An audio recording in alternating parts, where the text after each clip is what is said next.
Wow, wow, wow, wow, wow, wow, wow. Manchester United drawing with Burnley. A Burnley side who have lost at home to Huddersfield this season, who have lost at home to Brighton this season, a team who are currently rock bottom of the Premier League. Manchester United won, Burnley won. 2 games in a row against teams that we should have been sweeping aside with ease. And 2 games where Manchester United have completely thrown it away. That game there today, wow. Oh, Jesus. It's another game where Manchester United seems so totally dominant and so in control of the game. But another game where Manchester United are unable to get that second goal to kill the game. And of course, it was 2 goals ruled out, right? First one, I thought it was unfair. I thought it was a harsh decision. Maguire gets pushed into an offside position. Is he do what you want with that one? But the second one, outrageous. There's no way that should be a foul called on Paul Pogba.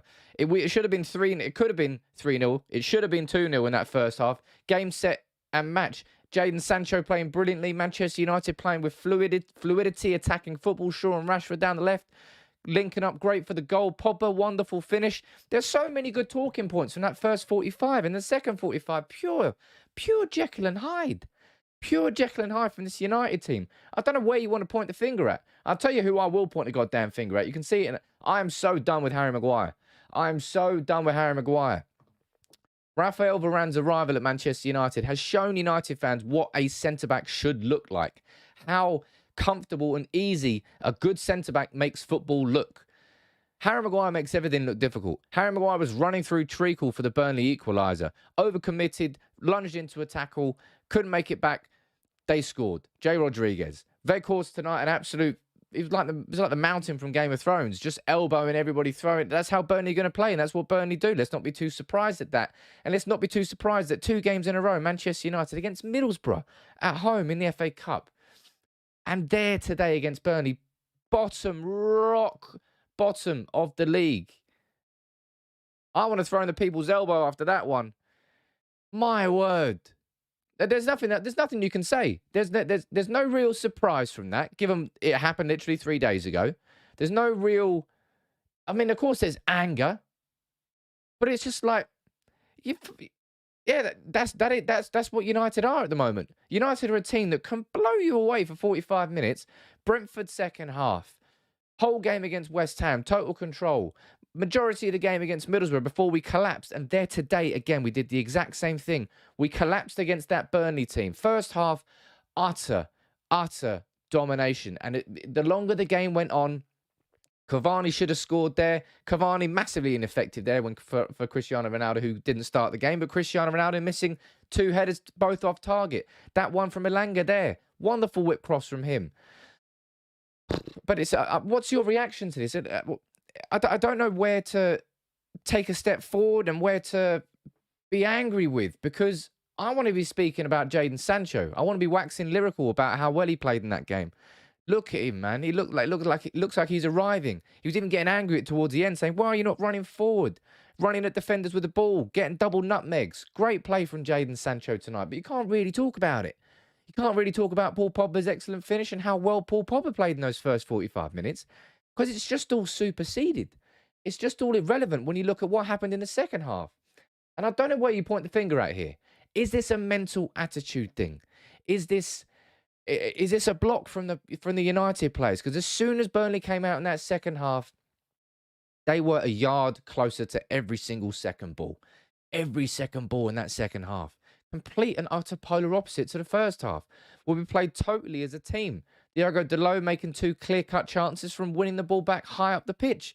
I thought we played great in the first half. Well, everyone played great in the first half. Luke Shaw, Raphael Varane looked like Champions League Varane. Great header. So unfortunate that was ruled out. Really, really unfortunate that was ruled out. But it was just another game there today where it's followed on, and the patterns that you saw from Middlesbrough repeated themselves, and that's when things start to become a worry. All right? You can always get isolated incidents in football, in life. It happens. You get anomalies. You don't get 2 anomalies in a row. That's when it's not an anomaly anymore, and it's a pattern. 2 games in a row against opposition that United should be sweeping aside. We've been 1-0 up going into half-time, and we've come out in the second half, and we've put it in third gear. We're cruising. Instead of being first, it's like, is it an energy thing? Are we running? Is the fitness not there? Is it a mental thing? Is it a tactical thing? Are we being told to not be aggressive for that second ball? I very much doubt that. That's Ralph Rangnick's style of football. But geez, man, what are you doing? It's Burnley at home. Top 4, man. Absolutely, you can kiss it goodbye. If this is, I mean, look, Spurs have still got 2 games in hand on us. We're chasing the top 4 all season long, right? The best we can hope for really is us to have a miracle in the Champions League, because I think we're chasing the coattails of top 4. If you're going to go and drop points against Burnley, bottom of the Premier League, Burnley, I'm not sure if I mentioned that yet, bottom of the Premier League, Burnley, then you don't deserve to get top 4 finish. That's what I would say about that. Speaking about anybody else, I don't, look, I could talk about how I felt I was impressed by McTominay in that number 6 role before he was taken off. I could talk about how I thought Bruno Fernandes and Paul Pogba, when in possession, United looked very good going forward. But you just can't talk about it. There's no point focusing on that because it's irrelevant when the overarching theme of that game is United have gone and done it again. In that second half, United have just let the team back in. Where's our killer instinct? We're puppies. We can't get that goal that kills the game. And of course, look, we have every right to feel frustrated and hard done by about the handball against Middlesbrough, about the fact that I can semi-understand why the Varane header was ruled out. I felt it was unfair because Maguire was pushed in the first place, but, you know, it is what it is. Second one, though, is outrageous. It wasn't a foul, man. Those sorts of... They happen 24/7 in a game. And you're stopping at Burnley. That's Burnley's game. Weghorst was an absolute... It was a disgusting... So many tackles, so many lunges he was going in for tonight. Didn't see much of that from Mike Dean. But it's just a game where United have let it slip again. We've bottled it again.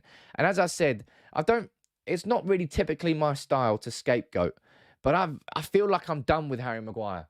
We paid like nearly 3 times as much for him than we did Raphael Varane, and Raphael Varane is 3 times the player. When you watch a player like Varane, the levels of the centre-back levels have been set now at Manchester United, and it's not been set by our captain, Harry Maguire, who's been here for a couple of years. Lindelof, to be fair, has been playing okay this season, but Varane and Lindelof is by far and away United's best choice centre-back partnership tonight. Had Maguire not been on the pitch here tonight, well, he contributed to both a goal for Burnley and contributed to a goal getting ruled out. Maybe it would have been a completely and utterly different result if Maguire didn't play. I won't speak in those hypotheticals, but just the levels of his performances and the consistency of how crap they are. I feel like I'm done with it. And it's supposed to be a captain of United, man. Not just any player, the captain of our club, putting in those sorts of performances. It's just unforgivable. I can't really talk about anything else in that game. I'll be honest. It's just, I mean, De Gea made a cracking save to keep us in it. But why? Why, where, how, when? You need to let me know this in the comments, because how are United coming out in that second half so utterly different? Is it because Burnley are coming out more pumped up for it? Of course they are. But you can expect that from Burnley. You can expect that from any team who goes in 1-0 down at half-time. That is how football works, ladies and gentlemen. But for United to, second time in a row, just to let the other team just get back into it, I don't get it. I don't understand where it's coming from. It's not a tactical thing from Ralph Rangnick to say, look, we're 1-0 up, let's sit back, let's try and soak it up and hit on the counter-attack. It's not what we do well in this 4-3-3 with Scott McTominay as a number 6 and Bruno and Pogba as 2 number 8s. You can talk if you want about the substitutions there. Lingard being brought on, was it for McTominay? And then Elanga coming on for Rashford. And you can say, Rangnick, he was part of the problem there because he dropped Pogba a bit too deep and he took us away from the game. Right, cool, yeah, but he was putting on as many tackles as possible. So there's 6 of one and half a dozen of the other there. I don't really think that's kind of the point here. The point here is that those 11 players on the pitch, 2 games in a row against Middlesbrough, championship team, and rock bottom of the Premier League, Burnley, have thrown away a 1-0 lead in the game where we just totally dominated for 45 minutes. 45 minutes tonight, 60 minutes against Middlesbrough, in the games where we should have been cruising by halftime. 2-3, 4-0 in both games. In both games, we went in 1-0 at halftime. In both games, they ended 1-0. Luckily, there was no penalties tonight because I'm sure we would have lost those 9-8 as well. What's your overall frustration and your thoughts about that game? I need you to put it in the comments. Point out exactly to me how and why this is continuing to happen. Is it coming from the players? Is it coming from the manager? Is it coming from an overall mentality that's still inside this football club? Because we are bottling it. We've bottled it 2 games in a row there in games we should have won, and it shouldn't have really been a conversation. But instead, It's exactly what we're talking about. You need to let me know what you think in the comments, man, because the frustration's just insane watching United. It really is.